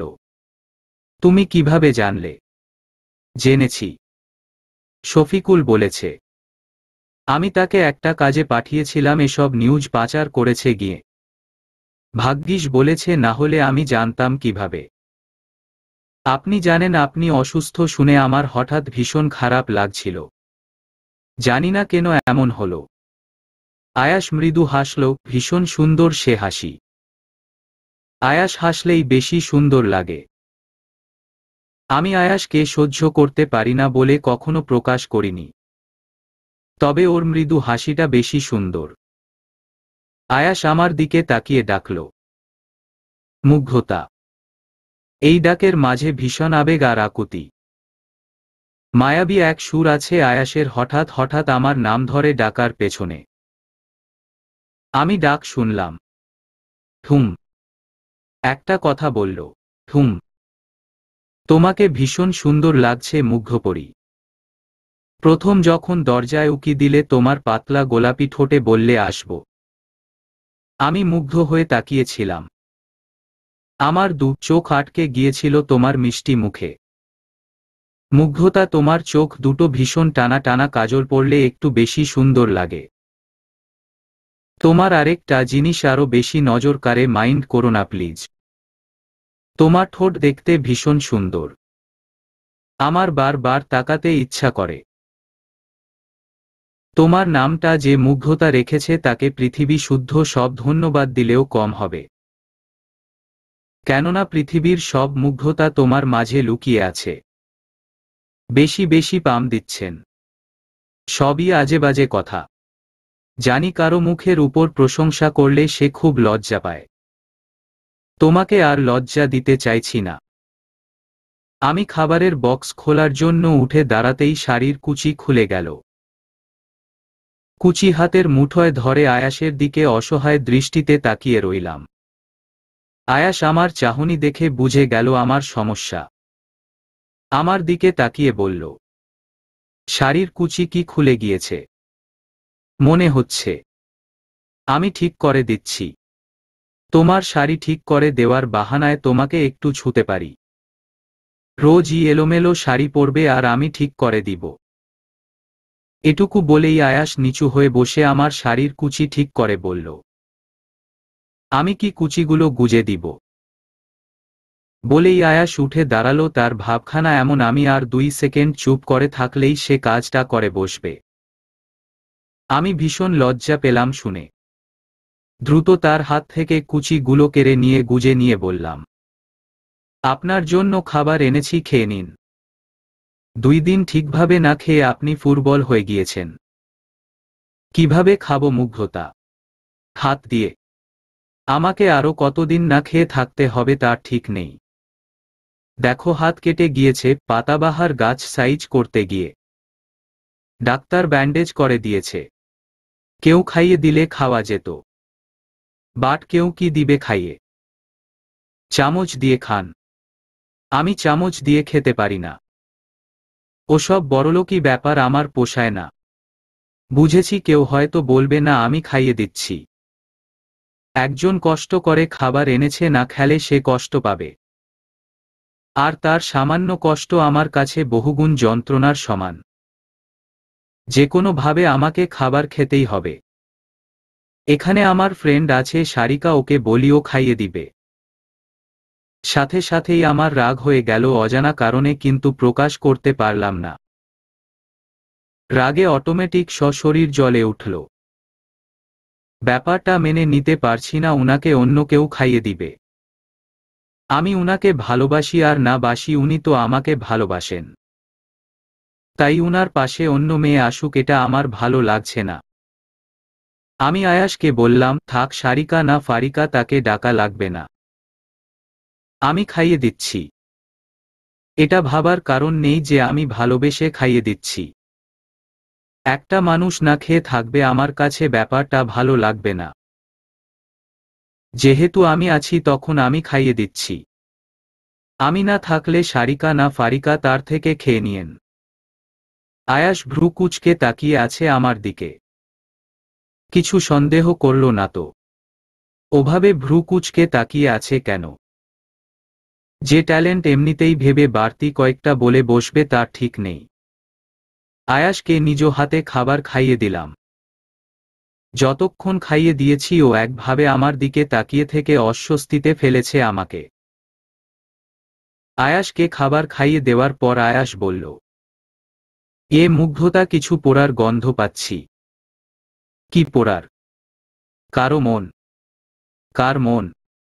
বললে স্বীকার করবে না, থাক বলবো না। তবে যেদিন সম্পূর্ণ পূর্বে ঠিকই বলবো। এরই মাঝে একটা মেয়ে ইউনিফর্ম পরে আয়াসের রুমে প্রবেশ করল। আয়াসের অফিস কক্ষে নক না করেই লম্বা ফর্সা সুন্দরী একটা মেয়ে প্রবেশ করল। মেয়েটি আয়াসের দিকে তাকিয়ে হেসে দিল। আয়াস ও স্বভাবসুলভ হাসল। মেয়েটির দিকে তাকিয়ে সর্বপ্রথম নজর গেল নেইম প্লেটের দিকে। স্পষ্ট আর ক্লিয়ার ভাবে লেখা আছে সারিকা। নামটা পড়া মাত্র মেয়েটি আমার অপছন্দের লিস্টে চলে গেল, কিন্তু কেন সেটা জানি না। আমি কোনো কথা বলছি না, চুপচাপ বসে আছি চেয়ারে। সারিকা রুমে প্রবেশ করেই আয়াসের হাত ধরে বলল, তুমি আর এত কাজের চাপ নিও না আয়াস। তোমার জন্য চিন্তা হয় আমার। তুমি অসুস্থ হয়ে পড়লে আমি ঘাবড়ে গিয়েছিলাম। প্লিজ আয়াস, নিজের কথা ভাবো। নিজের জন্য না হোক অন্য কারো জন্য তো ভাবো। কেউ না কেউ তো আছে যে তোমার সুস্থতায় হাসে, তোমার অসুস্থতায় কাঁদে। অন্তত তাদের কথা নিজের খেয়াল রেখো। তোমার কিছু হলে তার সব কিছু এলোমেলো হয়ে যায় আয়াস। আয়াস আমার দিকে তাকিয়ে বলল, আমার কথা কেউ ভাবে কই, আগে তো জানতাম না। আশেপাশে তাকালেই বুঝতে পারবে কেউ ভাবে কিনা। আয়াস আবার ও আমার দিকে তাকিয়ে আস্তে করে সারিকার থেকে নিজের হাতটা সরিয়ে নিয়ে বলল, আশেপাশেই তো তাকিয়ে আছি। তার চোখ তো কিছুই দেখছি না। আমার চোখের দিকে তাকাও আয়াস। আয়াস সারিকার চোখের দিকে তাকিয়ে বলল, সারিকা, তোমার চোখের মণি দুটো একটু বাদামি। আরেকটু কালো হলে বেশি বেটার লাগতো। আয়াস, তুমি সব সময় কথা ঘুরাও কিন্তু। তাদের এসব দেখে প্রচণ্ড রাগ হচ্ছে আমার। কিন্তু রাগটা প্রকাশ করতে পারছি না। কিভাবে প্রকাশ করব? আয়াস ভাববে আমি তাকে ভালোবেসে ফেলেছি। ব্যাপারটা মোটেও এমন নয়। আমার জাস্ট রাগ হচ্ছে, আর সেটা অকারণ রাগ। মাঝে মাঝে মেয়েদের এমন হয়, নিজে ভালো বাসুক আর না বাসুক তার পাশে অন্য কাউকে দেখলে ব্যাপারটা কেউ মেনে নিতে পারে না। আমারও সেই অনুভূতি হচ্ছে। আমি ভালোবাসি না ঠিক আছে, তাই বলে কি আয়াসের পাশে অন্য মেয়ে এসে ঘুরঘুর করবে? আমি কোনো কথা না বলে উঠে দাঁড়ালাম চট করে। আর বললাম আমি এখন আসি, বাসায় যাব। সারিকা আমার দিকে তাকিয়ে বলল, মুগ্ধতা রাইট।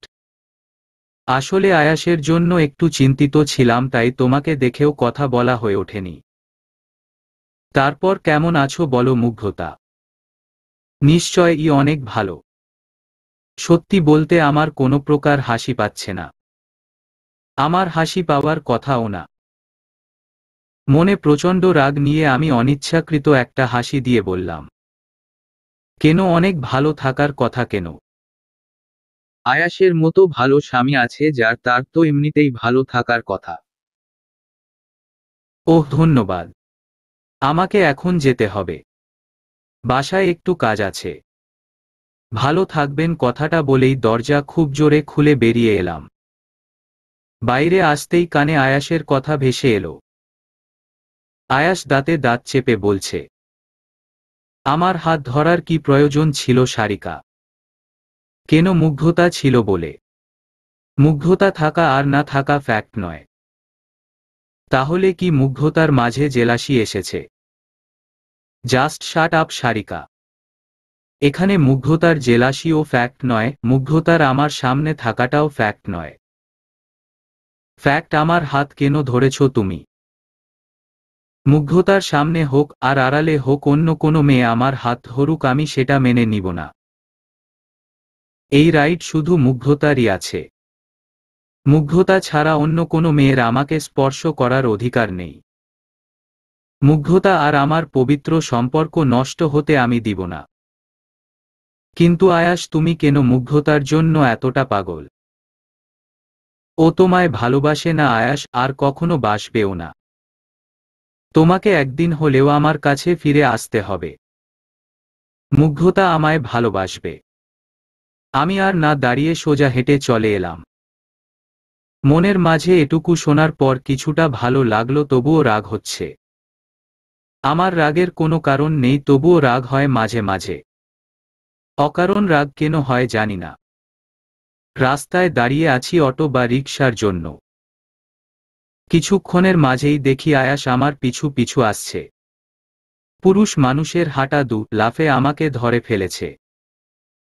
আমি আয়াসকে বললাম, কি ব্যাপার, চলে এলেন যে, অফিস শেষ? আয়াস বলল, উপরের অফিসার নিজে থেকেই ছুটি দিয়েছেন। এখন কি বাসায় যাবেন? না। তাহলে তোমাকে নিয়ে একটু শপিং যাব। আমি কোনো শপিং টপিং যেতে পারবো না। আয়াস বেশ ভাবুক দৃষ্টি নিয়ে আমার দিকে তাকিয়ে বলল, তুমি কি রেগে আছো মুগ্ধতা? আমার আয়াসের দিকে রাগী চোখে তাকিয়ে বললাম, না তো। তোমার মুখ দেখে তেমন মনে হচ্ছে। না, গরমে অস্থির লাগছে সেজন্য। আমার আসলেই ভীষণ রাগ হচ্ছে, কিন্তু বলতে পারছি না। রাগে সবকিছু ভেঙে চুরে ফেলতে ইচ্ছা করছে, কিন্তু প্রকাশ করতে পারছি না। কিভাবে প্রকাশ করব? এই রাগ প্রকাশের কোনো অধিকার আমার নেই। এখনই ভ্যা ভ্যা করে কেঁদে দিতে মন চাচ্ছে আমার। আয়াস আমাকে বলল, চলো রিকশায় একটু ঘুরি। দুজনের রিকশায় ঘোরার ইচ্ছা আমার অনেক দিনের। এক বাক্য বলে দিলাম, না আমি যাব না। আহা, চলো না, ভালো লাগবে। আয়াস একটা রিকশা ডাকল। রিকশাওয়ালা আয়াসের ডাকে ভয় ভয় আসলো। রিকশাওয়ালার চোখে মুখে ভীষণ ভয়। ভাবছে আয়াস হয়তো অন্য কিছু বলবে। আয়াস রিকশাওয়ালার মুখ দেখে হেসে দিয়ে বলল, আমাদের একটু নিয়ে চলুন। যেদিকে যেতে চাই নিয়ে যাবেন। ভাড়া নিয়ে ভাববেন না, ঠিক আছে? রিকশাওয়ালা স্বস্তির নিঃশ্বাস নিয়ে বলল, চলুন স্যার। আয়াস আমার হাত ধরে টেনে রিকশায় উঠালো। রিকশায় ওঠার পর আয়াস বলল, হুডি তুলে দিব। একরাশ বিরক্তি নিয়ে বললাম, জানি না। এবার ও কি অসহ্য গরমের জন্য বলছো? জানি না। আয়াস রিকশার হুডি তুলে বলল, মনিহারের দিকে চলুন, সিনেমা দেখব। আমি অন্যদিকে তাকিয়ে বললাম, আমি কোনো সিনেমা দেখব না। পোড়ামন মুভি চলছে, দেখে আসি। মন পুরার মতো যন্ত্রণা আর কোনো কিছুতে নেই, তাই না? মুগ্ধতা। আমি কিভাবে জানবো আমার কি কখনো মন পুড়েছে নাকি? ও আচ্ছা, এই হচ্ছে কাহিনী তোমার, তাহলে কখনো মন পড়েনি? না, তোমার সো কল্ড বয়ফ্রেন্ড, তার জন্য মন পড়েনি। না, মন পূর্বে কেন? সে কি আমায় রেখে অন্য মেয়ের সাথে প্রেম করেছে নাকি? মন পুড়লে তার পূর্বে, বিকজ আমি তাকে রেখে আপনাকে বিয়ে করেছি। পোড়ামনের বিশ্লেষণটা জানতে পেরে ভালো লাগলো। সারিকাকে নিয়ে কিছু বলতে না পারলে ভালো লাগছে না। আবার আয়াস ভাববে আমি তার প্রেমে পড়েছি। কি মুশকিল! অথচ সারিকাকে নিয়ে কিছু বলতে না পারলে রাগ কমছে না। দম নিয়ে চুপচাপ বসে আছি। কিছুক্ষণ পরে বললাম, আপনার ফ্রেন্ড সারিকা একটু গায়ে পড়া টাইপ আছে, তাই না? কেন? আপনি খাইয়ে দিতে চাইলেন, সে রাজি হয়ে গেল। ফ্রেন্ড না এই জন্য? আমরা বুঝি কারো ফ্রেন্ড না। আমাদের বুঝি কোনো ফ্রেন্ড ট্রেন্ড নেই। আমার একটু বেশি ক্লোজ। আমাদের তো আর ক্লোজ ফ্রেন্ড নেই। আমরা এসব বুঝি না, তাই না? আমাদের ফ্রেন্ডরা তো এসব বলে না, আর বললেও জীবনেও রাজি হতাম না। ওহ আচ্ছা, সারিকা একটু গায়ে পড়া আছে, আপনি যায় বলুন না কেন?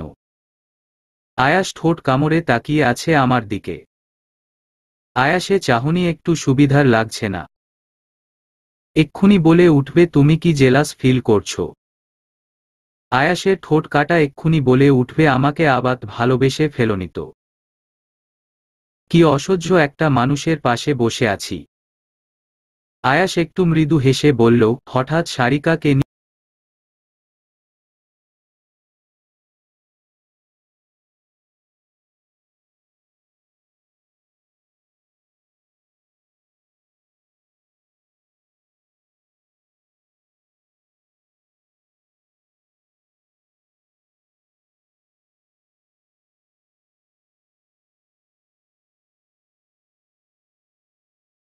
কেন? তোমার সাথে তো খারাপ ব্যবহার করেনি, বরং আরো ভালো ব্যবহার করেছে। আমি আর কথা না বাড়িয়ে বললাম, কোনো মুভি দেখতে ইচ্ছা করছে না, অন্য একদিন দেখব। ভালো লাগছে না কিছু। রিকশাওয়ালাকে বললাম রিকশা ঘুরান প্লিজ। আয়াস আর জোরাজুরি করল না। রাস্তার মোড় থেকে কাসন দিয়ে আমড়া আর পেয়ারা মাখা বেশি করে কিনল আয়াস।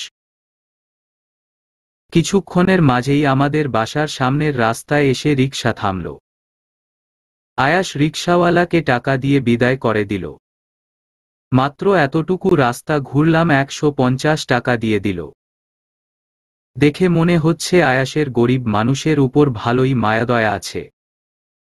যে দোকান থেকে ফোন করেছিলাম দোকানদার আমাকে ডাকল। আপা। আমি চমকে গিয়ে তাকালাম। সাথে আয়াস আছে। দোকানদার কি আয়াসের সামনে বলে দিবে আমি ফোন করতে এসছিলাম? বেশ ভয় পেয়ে গেলাম। চোখে মুখে ঘাবড়ে যাওয়ার চিহ্ন স্পষ্ট আমার।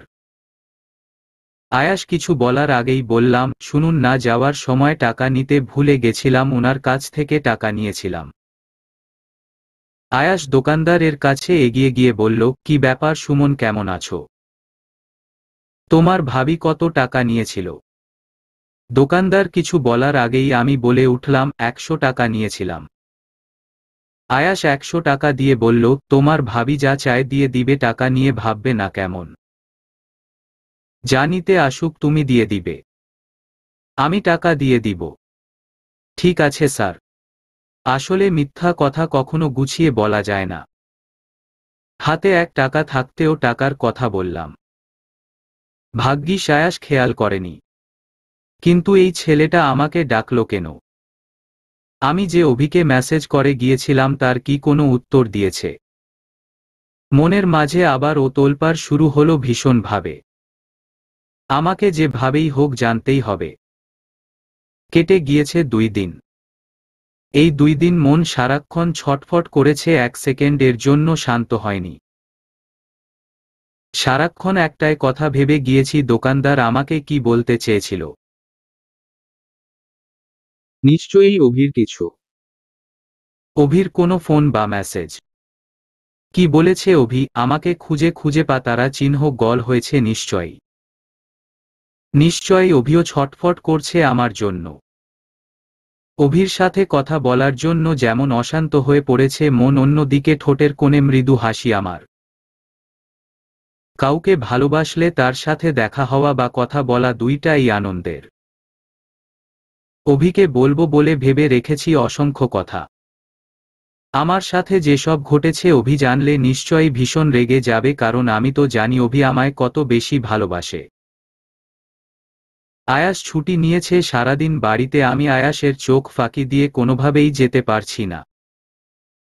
আয়াস সারাক্ষণ আমার দিকে তাকিয়ে থাকে। কোনভাবেই ওর নজর এড়িয়ে যেতে পারি না আমি। কি করব বুঝে উঠতে পারছি না।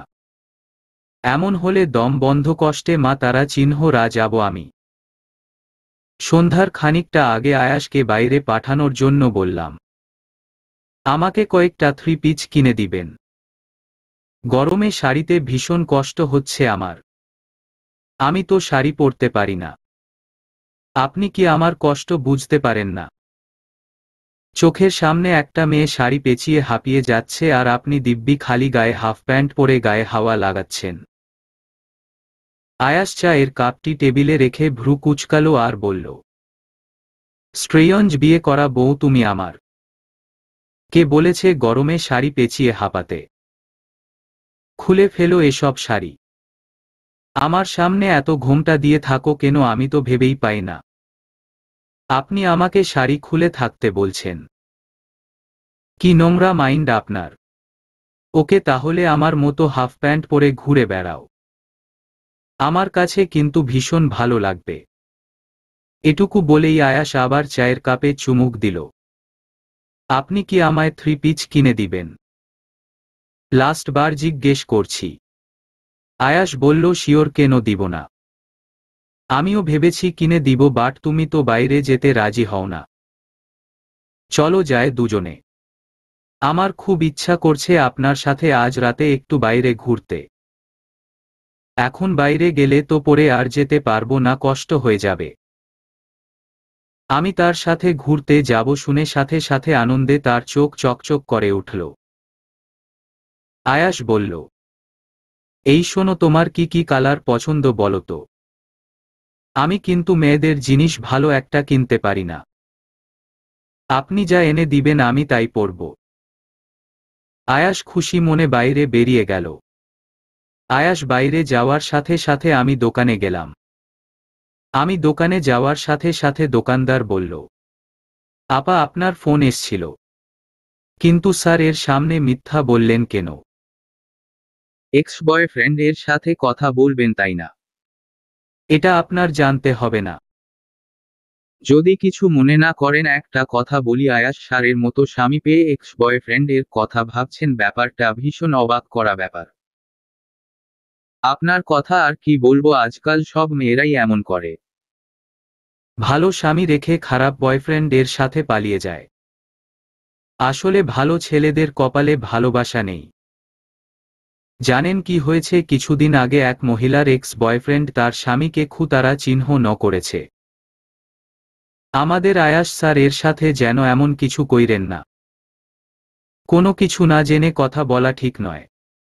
ফোনটা দিন। দোকানদার আমার রাগী চোখ দেখে আর কিছুই বলল না। যে নম্বর থেকে ফোন এসছিল সে নম্বরে কল দিতেই আমার বুক কেঁপে উঠল। ফোনের ওপাশ থেকে ভেসে এলো একটা মেয়েলি কণ্ঠ। হাত ভয় কাঁপছে আমার অস্বাভাবিক গতিতে। কেন জানি না এত কাঁপছে। ঠোঁট মুখ সব থর থর করে কাঁপছে। মেয়েটা কল রিসিভ করে বলল, কে বলছেন? আমি ঠিক বুঝে উঠতে পারলাম না কে রিসিভ করেছে। অভির ফ্যামিলির কেউ হবে না তো? পরিচয় দেওয়া কি ঠিক হবে? কোনো অসুবিধা না তো? কিন্তু এই মুহূর্তে যেভাবেই হোক অভির সাথে আমাকে কথা বলতেই হবে। তাই আর কোনো কিছু না ভেবেই বললাম, অভি আছে। আপনার পরিচয়টা প্লিজ। আপনি আমায় চিনবেন না, প্লিজ অভিকে ফোনটা দিন। পরিচয় দিলে ভালো হতো। তাছাড়া অভি কথা বলতে চাইছে না। অভি এই নাম্বার থেকে ফোন করেছিল। আপনি জাস্ট একবার বলুন মুগ্ধতা ফোন করেছে। অভি কথা বলবে। আমি অভির ওয়াইফ নুসরাত জাহান। ফোনটা অভিরই রেখে গিয়েছে। মাথার মাঝে ভীষণ জোরে চক্কর মেরে উঠল। বুকের কাঁপন মহাপ্রলয়ের মতো শুরু হল। শরীরের কম্পন ক্রমশ আরও অস্বাভাবিক হতে শুরু করল। কানের মাঝে ভয়ানক গতিতে এই কথাটা বেজে চলেছে, আমি অভির ওয়াইফ। নিজে কানে শুনলেও আমার মন সে কথা মানতে রাজি নয়। কোনোভাবেই আমার বিলিভ হচ্ছে না অভির ওয়াইফ আছে। আমার মন কিছুতেই মানতেই চাইছে না। নিজেকে স্বাভাবিক রেখে বললাম, হোয়াট? অভি আপনাকে শিখিয়ে দিচ্ছে তাই না? দেখুন, এখন মজা করার সময় নেই আমার কাছে। আমার অনেক ইমার্জেন্সি কথা আছে অভির সাথে। প্লিজ অভিকে ফোনটা দিন। দেখুন, আপনার বিশ্বাস না হওয়ারই কথা, তবে সত্যি অভির ওয়াইফ আমি। আমি জানি আপনাকে 1000 বার বললেও আপনি সেটা বিশ্বাস করবেন না। আমি আপনাকে কোনো মিথ্যা বলছি না। আপনি মিথ্যা বলছেন। আপনি মিথ্যা বলছেন। আমার অভি বিবাহিত হতে পারে না। আপনি কি জানেন অন্যর স্বামীকে আমার বলা কতটা জঘন্যতম পাপ? অভির সাথে আমার বিয়ে হয়েছে আর আপনি কিনা আমার বলে দাবি করছেন। হতে পারে আপনার রিলেশন ছিল, কিন্তু সেই সম্পর্ক কি বিবাহিত সম্পর্কের থেকে বেশি শক্তিশালী? আপনার সম্পর্ক যদি সঠিক হতো নিশ্চয়ই আপনাদের বিয়ে হতো, কিন্তু হয়নি তো, তাই না? এখন আপনাকে মেনে নিতে হবে এই সত্য। এসব কিছুই আমি বিশ্বাস করি না। অভি বিয়ে করবে কিভাবে? অভির তো আমাকে নিয়ে পালিয়ে যাবার কথা ছিল, আমাকে ভালোবাসত। মানুষ মুখে যা বলে তাই কি আদেও করে? ওয়েট, আপনি কি সেই মেয়ে যে মেসেজ করছিলেন? হ্যাঁ, আমি সেই মেয়ে। আপনার মেসেজ নিয়ে অভি আর আমার তুমুল অশান্তি হয়েছে। অভি আমার কাছে মাফ চেয়েছে, সে তার বিবাহিত পবিত্র সম্পর্ক ছেড়ে আর কোনো মেয়ের সাথে কথা বলবে না। অভি সরাসরি আপনাকে কিছু বলতে পারছে না, তাই আমাকে দিয়ে বলাচ্ছে। বিলিভ করা আর না করা আপনার ব্যাপার। এতদিন রিলেশনে ছিল, লজ্জা আর মানবিকতার জন্য কিছুই বলতে পারছে না মুখের উপর। একটা মেয়ে হয়ে নিশ্চয়ই অন্য একটা মেয়ের সংসারে অশান্তি লাগাবেন না আপনি। বিবাহিত জানার পরেও কি আর কখনো কন্ট্যাক্ট করবেন আপনি? করা কি উচিত? আপনি যদি আর দ্বিতীয় কোনোদিন পৃথিবীর কোনো নাম্বার থেকে কোনোরকম ফোন বা মেসেজ করেন, তাহলে আমাকে অভির সংসার ছেড়ে চলে যেতে হবে। আপনি কি সেটা চাইবেন? আপনি অভির ওয়াইফ, তার কি প্রুফ আছে? আপনি একটা হোয়াটসঅ্যাপ নাম্বার দিন, আমি সব প্রুফ দিচ্ছি। সব প্রুফ দেওয়ার পরে নিশ্চয়ই আর অভির সাথে যোগাযোগ করবেন না। ওকে দিচ্ছি। দোকানদারকে বললাম, ভাই হোয়াটসঅ্যাপ নাম্বার আছে আপনার? দোকানদার আমার দিকে তাকিয়ে বলল, হুম আছে, বাট। চোখের পানি মুছে বললাম, ভাই আমি আর ফোন করতে আসব না। জাস্ট আমাকে একটা হেল্প করুন। বোন হিসাবে বলছি।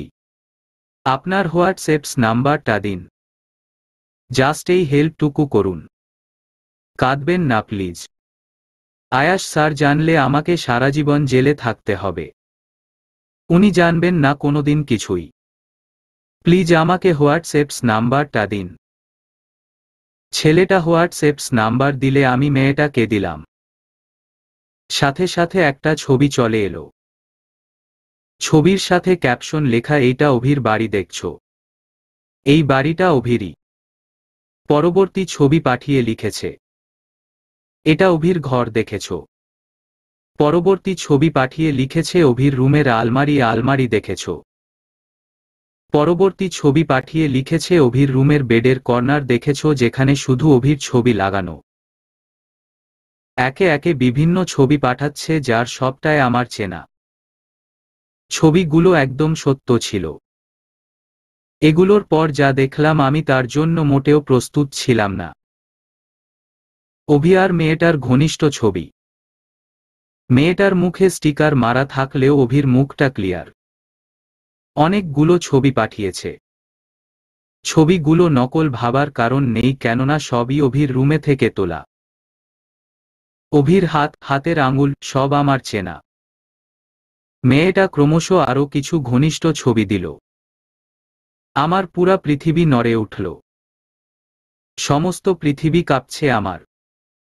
মেয়েটাকে একটা মেসেজ দিলাম, অভিকে বলে দিবেন আমি জীবনে ওকে ক্ষমা করব না। আমি এমনিতেও ওর কাছে ফিরে যেতাম না, বিকজ আমার বিয়ে হয়ে গিয়েছে। জাস্ট একটু কথা বলার জন্য। এত বড় সত্য অভি লুকিয়েছে জানতাম না আমি। ধন্যবাদ আপনাকে। দোকানদার ছেলেটাকে বললাম, আপনার এই উপকার আমি কোনোদিন ভুলব না। কথাটা বলেই ফোনটা দিয়ে চলে এলাম। ভীষণ কষ্ট হচ্ছে আমার, অভি আমাকে এইভাবে ঠকালো। কোনোদিন বুঝতেই পারলাম না আমি এভাবে ঠকেছি দিনের পর দিন। অভির জন্য পরিবারের বিরুদ্ধে গিয়েছি বারবার। মানুষ এত নিখুঁত অভিনয় কিভাবে করে? আমার সমস্ত শরীর অবশ হয়ে যাচ্ছে। একটা পাও বাড়াতে পারছি না। মাথার উপর সব মহাপ্রলয়ের মতো তুফান তুলেছে। পৃথিবীতে যেন ভূমিকম্পন শুরু হয়েছে।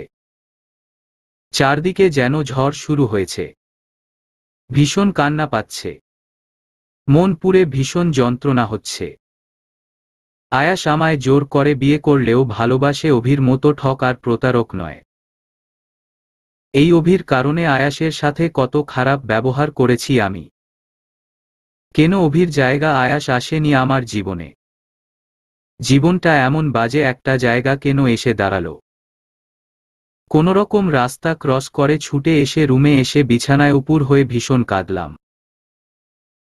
ভেতরের কষ্টগুলো কান্না ছাড়া প্রকাশ করার আর কোনো উপায় নেই। আমি যে এত চেষ্টা করছি কাঁদব না, কিন্তু কিছুতেই কান্নার বাঁধ আটকাতে পারছি না। হাত পা ভীষণ জোরে ছোড়াছুড়ি করতে করতে হাতের চুড়ি কখন ভেঙেছে, কখন হাত কেটেছে কিছুই জানি না। বিছানার চাদর টেনে নিচে ফেলে দিলাম অসহ্য যন্ত্রণায় ছটফট করতে করতে। বিছানায় রাখা বালিশ ফেলে দিলাম নিচে। বিছানা ছেড়ে ফ্লোরে এসে দুই হাঁটুর মাঝে মাথা গুজে বসে ভীষণভাবে কেঁদেই যাচ্ছি। বাবার মুখটা বারবার মনে পড়ছে, আম্মুর মুখটা ভীষণ মনে পড়ছে। আপন জন কাছে থাকলে বোধহয় কষ্ট অনেক কমে। বাবা আর আম্মুকে জড়িয়ে ধরে কাঁদতে পারলে বোধহয় এই কষ্টের বোঝা কমে যেত আমার। প্রায় 1 ঘন্টা কান্নাকাটির পরে ফ্লোরে হাঁটুর মাঝে মাথা গুজে বসে আছি, রুমের লাইট অফ করে। দূর থেকে বক্সে চালানো গান ভেসে আসছে। গানটা বোধ হয় আমার জন্যই বাজছে। শাড়িরা এটা হেইন ভাটা পাল পাল জোদন মি মাটা মাইন না মারি মান্নি মারা থোডোস মাডোসে সিহাই নেন্ড বেওসে সিহাই জান কুছ হে না মান মারা কোভে মারা থা পার আবি বেগানা হাই ডিয়ানা ডিয়ানা স্যামচা নাও কোভে চুপ চুপ রাহ কোভে গোয়া ইয়ে কারি বিন পচ্চা টারি টায়ারিফ সানাজো ইয়ে কারি হাই কোই হাকিকেট তু জো কোই ফাসেনা হাই কুছ জান এজার টু ইট নাকি ইয়ে টারা ডিয়ানা হাইরি মান্নি মারা মান না মান্নি মারা। এরই মাঝে আয়াস এসে বারান্দার লাইট জ্বালাতে জ্বালাতে আমাকে ডাকল। মুগ্ধতা কোথায় তুমি? লাইট অন করনি কেন? বলেই দরজা ধাক্কা দিল। সাথে সাথে বারান্দার লাইটের আলো এসে আমার গায়ে পড়ল। আমি কান্না ভেজা চোখে মুখে তুলে আয়াসের দিকে তাকালাম। আয়াস আমাকে দেখে ভীষণ অবাক হয়ে বলল, মুগ্ধতা কি হয়েছে তোমার? এভাবে বসে আছো, চোখে মুখের এমন অবস্থা কেন? আয়াসের মুখে মুগ্ধতা কি হয়েছে তোমার শুনেই যেন ভেতরের কষ্ট আরো প্রবল বেগে বেরিয়ে এলো। আয়াসের দিকে একবার তাকিয়ে সব বাধা অতিক্রম করে সাথে সাথে উঠে ছুটে গিয়ে আয়াসকে জড়িয়ে ধরে খুব জোরে কেঁদে দিলাম। কাঁদতে কাঁদতে একেবারেই বেসামাল হয়ে পড়লাম। আয়াস কিছুই বুঝে উঠতে পারছে না। আমার এমন ব্যবহারে আয়াস শুধু অবাক না, ভীষণ অবাক। যার সাথে পশমের স্পর্শ লাগলে আমি রেগে যাই তাকে আমি জড়িয়ে ধরেছি, এটা অবাক হওয়ার মতোই ব্যাপার। আমি বা কেন আয়াসকে জড়িয়ে ধরলাম জানি না। তবে বাড়িতে থাকতে যখনই কিছু নিয়ে কষ্ট হতো আম্মু বা খালাম্নিকে জড়িয়ে ধরে কেঁদে হালকা হতাম। আশেপাশে কেউ নেই হয়তো সেই অভ্যাসের কারণে আয়াসকে জড়িয়ে ধরেছি। আয়াস বারবার প্রশ্ন করে, কোনো উত্তর না পেয়ে আমার মাথায় হাত বুলোতে বুলোতে শান্ত কণ্ঠে বলল, প্লিজ মুগ্ধতা, কেঁদো না। তোমার কান্না আমি সহ্য করতে পারছি না। পৃথিবীতে সব থেকে কষ্টের মুহূর্ত কি জানো? প্রিয়জনের চোখের পানি। সব সহ্য করা গেলেও ভালোবাসার মানুষের চোখের পানি সহ্য করা যায় না। আমি ভালোবাসি তোমাকে মুগ্ধতা, ভীষণ ভালোবাসি। তাই কখনো তোমার চোখের পানি আমি সহ্য করতে পারবো না। আমার সামনে কখনো কাঁদবেও না। আয়াসের কথা শুনে আমি এবার আরো জোরে কেঁদে দিলাম। আয়াস এবার দীর্ঘ নিঃশ্বাস টেনে বলল, তোমাকে ভালোবাসি, তাই বলে তোমার চোখের পানির কারণ হতে চাই না। কষ্ট হচ্ছে তোমার আমার সাথে থাকতে, তাই না? আসলে জোর করে কারো সাথে থাকা যায় না। অভির জন্য কষ্ট হচ্ছে তোমার, তাই না? অভির কাছে যেতে চাও, তাই না? যদি অভির কাছে গেলে তোমার মুখে হাসি ফোটে তাহলে আমি তাই করব মুগ্ধতা। তোমার মুখের হাসির জন্য এটুকু ত্যাগ আমি করতে পারবো। চলো এক্ষুনি অভির কাছে দিয়ে আসবো তোমায়। আয়াসকে জোরে ধাক্কা মেরে বললাম, কি অভি অভি করছেন তখন থেকে? আমি কি বলেছি আমাকে অভির কাছে দিয়ে আসুন? খুব মহান হতে ইচ্ছে করছে আপনার? আমাকে অন্য একজনের কাছে দিয়ে কি প্রুভ করতে চাইছেন আপনি অনেক মহান, তাই না? যাওয়ার হলে কি আমি নিজে যেতে পারবো না? জানি না অভি তোমায় কতটা ভালোবাসে, তবে আমার জায়গা থেকেও আমি তোমায় আমার মতো করে ভীষণ ভালোবাসি, বড্ড বেশি ভালোবাসি মুগ্ধতা। তবে জোর করে আর আটকে রাখতে চাইব না তোমায়। আমার সামনে আর কখনো অভির নাম উচ্চারণ করবেন না প্লিজ। আমি কখনো অভির নাম শুনতে চাই না। ও একটা ঠকবাজ। অভি দিনের পর দিন আমাকে ঠকিয়েছে। জানি না কি হয়েছে, জানতেও চাইব না। তুমি প্লিজ এভাবে আর কেঁদো না। চলো ভেতরে চলো, হাত মুখ ধুয়ে ফ্রেশ হয়ে নাও। আয়াস আমাকে ধরে ওয়াশরুমে নিয়ে গেল। চোখ মুখে পানি দিলাম অনেকক্ষণ ধরে। অনেকটা হালকা লাগছে এখন নিজের কাছে। কাউকে জড়িয়ে ধরে কাঁদলে বোধহয় অর্ধেক কষ্ট হালকা হয়ে যায়। আমি আয়াসের দিকে তাকিয়ে ভাবছি, যাকে আমি খারাপ ভেবেছিলাম, আমাকে বিয়ের পেছনে খারাপ উদ্দেশ্য আছে ভেবেছিলাম, এসব কিছুই তার মাঝে নেই। তাকে আমি ভালোবাসি না, অথচ সে আমার জন্য সারাক্ষণ ভেবে চলেছে।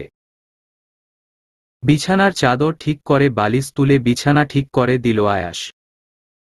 আমার সামনে এক গ্লাস পানি এনে বলল, চোখের পানি ঝরিয়েছ, মাথায় পেইন হবে, ওষুধটা আগে থেকেই খেয়ে নাও। আমি তোয়ালে দিয়ে মুখ মুছতে মুছতে আয়াসের দিকে তাকিয়ে দেখলাম মানুষটা কত কেয়ারিং। গ্লাসটা নিয়ে ওষুধ খেয়ে নিলাম। এরপর আয়াস তার ফোনটা আমার দিকে এগিয়ে দিল আর বলল, এবার আব্বু আম্মুর সাথে কথা বলো। এতদিনে বাড়ির কারো সাথে কথা হয়নি আমার। আয়াস একাই তাদের সাথে কথা বলে, আমি রাগ করে কথা বলি না। আয়াসের ফোনটা হাতে নিয়েই ভীষণ অবাক হলাম। আয়াসের ফোনের ওয়ালপেপারে আমার ভীষণ সুন্দর একটা ছবি। এই হলুদ ড্রেসটা গত বছর বসন্ত উৎসবে পরেছিলাম। মাথায় তাজা ফুলের ব্যার দেওয়া আমার। নিজের ছবি দেখে নিজেই ভীষণ অবাক হয়ে গেলাম। আয়াস বুঝতে পারল আমার ছবি নিয়ে কিছু ভাবছি। আমি ফোনে পরিবারের সবার সাথে কথা শেষ করলাম। কথা শেষ করে মন আরো হালকা লাগছে। আয়াসের দিকে ফোন এগিয়ে দিতেই আয়াস বলল, ছবিটা 1 বছর ধরে রোজ ঘুমোতে যাওয়ার সময় দেখি আর ঘুম থেকে উঠেও দেখি। খুব সুন্দর না মেয়েটা? কল্পনাতে যে কত গাল ধরে টেনেছি আর চুমু দিয়েছি তার হিসাব নেই। কবে যে সত্যি সত্যি দিব তাই ভাবছি। আয়াসের কথা বেশ লজ্জা পেলাম আমি। তুমিময় _বসন্ত 15 অরিতার _মাসুমি আক্তার। ঘড়িতে সকাল 7টা। কোকিলের কুহু ডাক কান ভেদ করে মস্তিষ্কে প্রভাব বিস্তার করছে। আমি কানে হাত দিয়ে শব্দ কানে না পৌঁছানোর জন্য চেষ্টা করছি। ভীষণ ঘুম, চোখে জড়সড় ভাবে এঁটে ধরেছে। এমন সময় কারো আলতো স্পর্শে কেঁপে উঠলাম আমি। আর্স্ট দুটো হাত আমায় আঁকড়ে ধরেছে খুব শক্তপোক্তভাবে। ঘুমে চোখ খোলার চেষ্টা করলাম। হালকা চোখ খুলে দেখি আয়াস আমায় জড়িয়ে ধরে রেখেছে। আয়াসের স্পর্শ ভীষণ ভালো লাগছে, সেই সাথে ভীষণ লজ্জাও করছে। হঠাৎ আয়াস এমন করছে কেন? জানি না আমার কি হয়েছে, আমি কেন আয়াসকে বাধা দিতে পারছি না। আয়াসের হাতের বাঁধন থেকে ছোটার জন্য চেষ্টা করছি, কিন্তু আয়াস আরো শক্তভাবে জড়িয়ে ধরল। আমি একরাশ লজ্জা মুখে নিয়ে বললাম, দেখুন ছাড়ুন আমায়, এসব কি করছেন? আমার কিন্তু ভীষণ লজ্জা লাগছে। আয়াস মৃদু হেসে বলল, লজ্জা নারীর ভূষণ, লজ্জা লাগলে কি জড়িয়ে ধরা যাবে না ডিয়ার মিসেস? এটুকু বলেই আয়াস গালে একভাবে কতগুলো চুমু দিতেই আমজ খুব জোরে ধাক্কা মেরে দিলাম।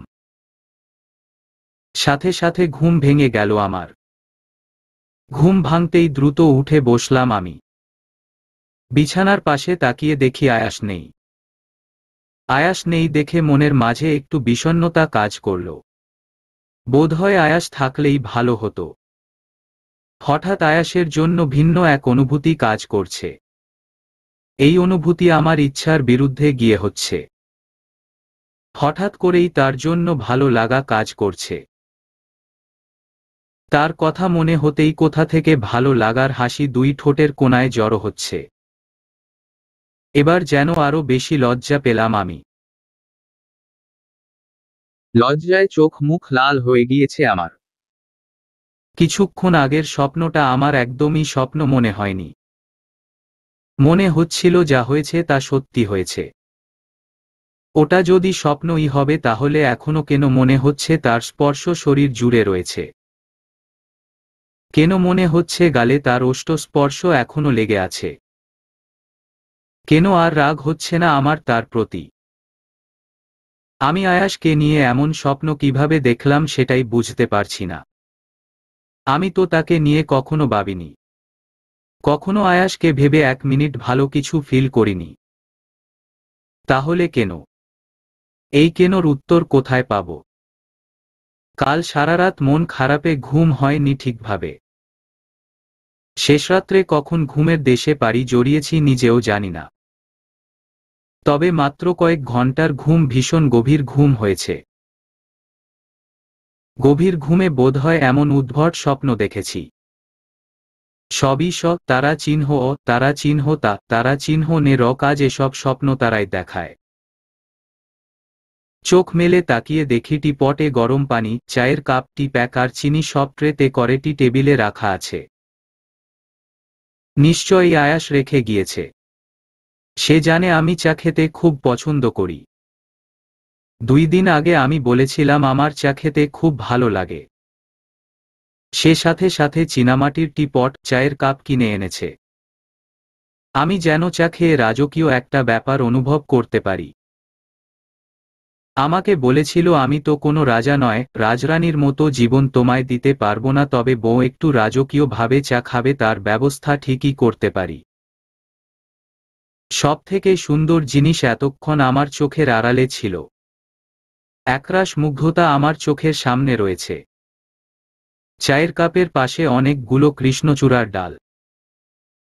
অনেকগুলো কৃষ্ণচূড়া ফুল, টকটকে লাল, ভীষণ সুন্দর লাগছে দেখতে। ফুলগুলো হাতে নিলাম আমি।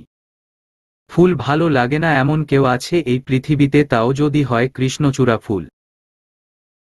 পাশে একটা চিরকুট রাখা আছে। চিরকুটটা হাতে নিয়ে খুলে পড়লাম। ছেড়ে আসা ট্রেন আর ফেলে আসা স্মৃতির জন্য কখনো আফসোস করতে নেই। ট্রেন যেমন আবার আসে, ঠিক তেমনই স্মৃতি বুনার সুযোগও আবার ফিরে পাওয়া যাবে। তবুও পিছু ফিরে তাকাতে নেই, শুধু অপেক্ষা করতে হবে ধৈর্য ধরে। পিছু ফিরে তাকানোই মানে ছলনাময়ীর মায়ে পড়া। ফাতেহা নূর। চিরকুটটা পড়ে যেন অতীত বিলীন হয়ে গেল অনেকখানি। এক কাপ চা ঢেলে নিয়ে এদিক ওদিক আয়াসকে খুঁজলাম, কিন্তু কোথাও পেলাম না। তাকে ভীষণ দেখতে ইচ্ছা করছে। চা খেতে খেতে পশ্চিম পাশের জানালা খুলে দিলাম। জানালা খুলে দিতেই ঝড় হাওয়ার মতো বাতাস ঘরে প্রবেশ করল। এলোমেলো চুল বাতাসে আরো এলোমেলো হয়ে উঠছে। সামনে দাঁড়িয়ে থাকা কৃষ্ণচূড়া গাছের নিচে লাল লাল হয়ে আছে, ঠিক যেন লাল ভালোবাসার পৃথিবী। ইচ্ছা করছে খালি পায়ে ওখানে গিয়ে হাঁটি। এ বাসার পশ্চিম পাশের দিকটা একদমই খোলামেলা। বেকনিতে দাঁড়ালে শুধু এক নজরে কৃষ্ণচূড়ার সমাহার দেখা যায়। বেকনিতে উকি দিয়ে দেখি আয়াস কালো ট্রাউজার, সাদা গেঞ্জি আর সাদা বুট পরে বাসার দিকে আসছে। মনে হচ্ছে জগিং এ গিয়েছিল। আয়াসের সাথে পাশের ফ্ল্যাটের আরাহান ভাইয়া আছে, সাথে সারিকা নামের মেয়েটাও আছে। সারিকা ও ট্রাউজার আর গেঞ্জি পরে জগিং গেছিল। সারিকাকে এমন পোশাকে আয়াসের পাশে আমার মোটেও ভালো লাগেনি দেখে। হয়তো অন্য কোনো মেয়ে হকে নেগেটিভ কোনো চিন্তা মাথায় আসতো না তার পোশাক নিয়ে, কিন্তু সারিকার পোশাক নিয়ে আমার মনে অনেকগুলো নেগেটিভ ভাবনা। মেয়ে মানুষ কেন ওড়না ছাড়া এভাবে দৌড়াদৌড়ি করবে? 5 মিনিটের মাঝে আয়াস ঘরের ভেতরও প্রবেশ করল। কপাল দিয়ে বিন্দু বিন্দু ঘাম ফোটায় ফোটায় লেগে আছে, সমস্ত শরীর ঘামে চিপচিপে হয়ে আছে।